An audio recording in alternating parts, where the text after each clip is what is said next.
আসসালামু আলাইকুম ভিউয়ার্স। মায়ের বদদুয়া কতটা ভয়ঙ্কর সেটা আমরা জানি না বা জানার চেষ্টাও করি না। জেনে নিন আজকের এই ভিডিওতে আমাদের প্রিয় মিজানুর রহমান আজহারী হুজুর কি বলছেন। চলুন ওনার কাছ থেকে জেনে নেওয়া যাক। মায়ের দোয়া এমন দোয়া কখনো ফিরে না। গুলি মারলে গুলি মিস হয়, ড্রোন হামলা করলে মিস হয়, ব্যালিস্টিক ক্ষেপণাস্ত্র মারলে মিস হয়, অ্যাটম বোমা মারলে মিস হয়, মায়ের দোয়া মিস হয় নাকি? মায়ের দোয়া এমন দোয়া, মায়ের দোয়াটাও কবুল, বদ দোয়াটাও কবুল, ঠিক কিনা? যদি এমন হতো শুধু দোয়াটা কবুল, তাহলে দোয়া না করুক সমস্যা নাই, কিন্তু বদ দোয়া করলেও কবুল করে কে? বাবা মার ছেলে মেয়েদের দৃষ্টান্ত তরমুজ আর ছুরির মতো। মা বাবা হলো ছুরি, ছেলে মেয়ে তরমুজ। তরমুজ নিচে রেখে উপর থেকে ছুরি মারলে তরমুজ কেটে যায়, আবার ছুরি নিচে রেখে উপর থেকে তরমুজ ফেললেও তরমুজ কেটে যায়। উভয় অবস্থায় তরমুজের ক্ষতি হয়, ছুরির কিছু হয়। এই জন্য যত বড় আল্লাহর ওলি আপনি হন না, মা বাবা বদদোয়া দিলে কিন্তু লেগে যাবে, ঠিক কিনা?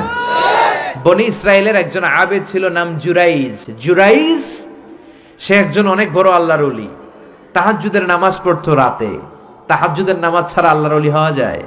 কথা বলেন।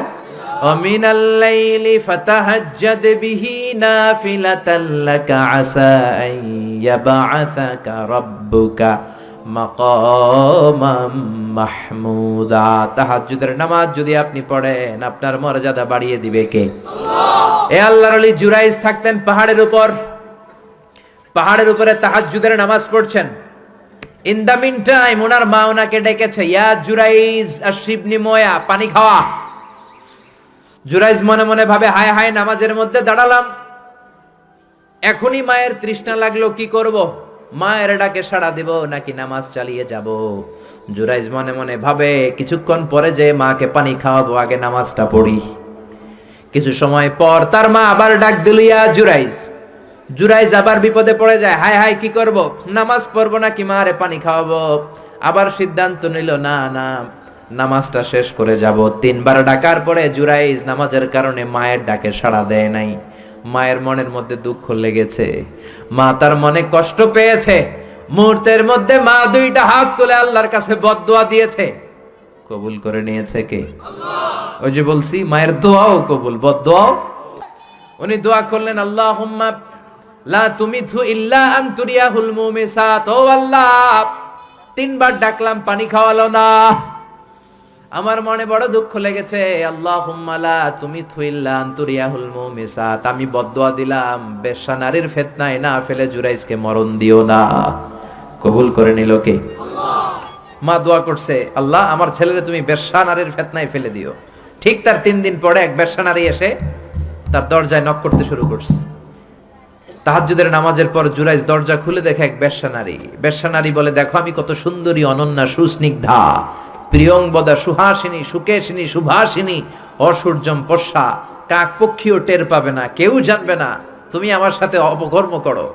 আল্লাহর ওলি জুরাইজ বলে, খবরদার, ওয়াল আয়াযু বিল্লাহ, আমি একজনকে ভয় পাই, তিনি কে? আল্লাহ। আল্লাহরে যারা ভয় পায় তাদের দ্বারা এই কাজ করা সম্ভব না, দূর হয়ে যা। আল্লাহর ওলি জুরাইজের সাথে সুবিধা করতে না পেরে বেশ্যা পাহাড় থেকে নেমে যায়। নেমে দেখে পাহাড়ের নিচে রাখাল শোয়া। রাখাল ঘুম থেকে উঠিয়ে বেশ্যা বলে, আমি কত সুন্দরী দেখো। রাখাল মনে মনে কয়, পাইছি তোরে। রাখাল আর বেশ্যা মিলে অপকর্ম করে জিনায় লিপ্ত হয়ে যায়। গভীর রাতে 2জন জিনা অপকর্ম করে, ব্যভিচার করে। আর ব্যভিচারের ফসল হিসেবে ওই বেশ্যা নারীর পেটের ভিতরে কিছুদিনের মধ্যেই সন্তান দিয়ে দেয় কে? আল্লাহ। দিন গড়িয়ে রাত আসে, মাস যে বছর আসে, 3 মাস যাওয়ার পর বেশ্যা নারীর পেটটারে উঁচা করে দিছে কে? আল্লাহ। এবার এলাকার লোকেরা ধরেছে, তুই তো বিয়ে করস নাই, পেটে বাচ্চা আসলো কেমনে? বেশ্যা বলে, বাচ্চার বাবা হচ্ছে ওই আল্লাহর ওলি জুরাইজ। জুরাইজ আমার সাথে অপকর্ম করেছে রাতের আধারে, কেউ দেখে নাই। সবাই মিলে জুরাইজ রে ধরো, এটা ভণ্ড। সবাই কয়, হায় হায়, এতদিন ভাবতাম আল্লাহর ওলি, এখন দেই ভণ্ড। দিনের বেলা তুমি জুব্বা পরো, তোমার কাছে পানি পড়ার জন্য যাই, আর রাতের বেলা অপকর্ম, আজকে তোর ভণ্ডামি ছুটামু। সবাই লাঠি ছোটা নিয়ে তার গির্জা ভাঙতে গিয়েছে। গির্জা ভেঙে মাটির সাথে মেসাকার, কলার ধরে টেনে হিঁচড়ে জামিনে নামানোর পরে জুরাইজ বলে, কি অপরাধ করলাম ওইটাই তো কইলি না, মারস কেন? কয়, তুই একটা ভণ্ড। তুই কি? জুরাইজ বলে কি অপরাধ করেছি বলো? সবাই বলে তুমি আল্লাহর ওলি সেজে বসে আছো, জুব্বা পরে ভাব ধরেছো, রাতের আধারে অপকর্ম করেছো, এই বেশ্যা নারীকে তুমি গর্ভবতী করেছো, এই বেশ্যা নারীর পেটের ভেতরে যে সন্তান এইটার বাবা হইলি তুই। জুরাইজ কয় খাইছে, কি বিপদে বললাম, আমি তো চিনি নাই বেশ্যাকে। জুরাইজ বলল ঠিক আছে কি করবা? সবাই কয় তোর ডেথ পেনাল্টি, মৃত্যুদণ্ড, দণ্ড, এখনই তোমার শিরোচ্ছেদ করা হবে। জুরাইজ বলে ঠিক আছে, শিরোচ্ছেদ করবার সমস্যা নাই, শিরোচ্ছেদ করার আগে 2 রাকাত নামাজ পড়ার অনুমতি দাও। কয় রাকাত? আল্লাহর ওলি জুরাইজ চোখের পানি ছেড়ে 2 রাকাত নামাজ পড়ে আল্লাহর ডেকে বলে, আল্লাহ তুমি যদি এক হও, তুমি যদি কাদের হও, তুমি যদি সব ক্ষমতার মালিক হও, আজকে এই বেশ্যার পেটের বাচ্চাটার ইঙ্গিত করে একটা প্রশ্ন করব, তুমি পেটের বাচ্চার মুখের জবান খুলে দিবা। হাজার হাজার মানুষ দাঁড়িয়ে আছে। 2 রাকাত নামাজের পর জুরাইজ বেশ্যারে ডেকে বলে, বেশ্যা দিকে আয়, তোর পেটের বাচ্চার বাবাকে। কয় আননে। জুরাইজ কয় সর্বনাশ।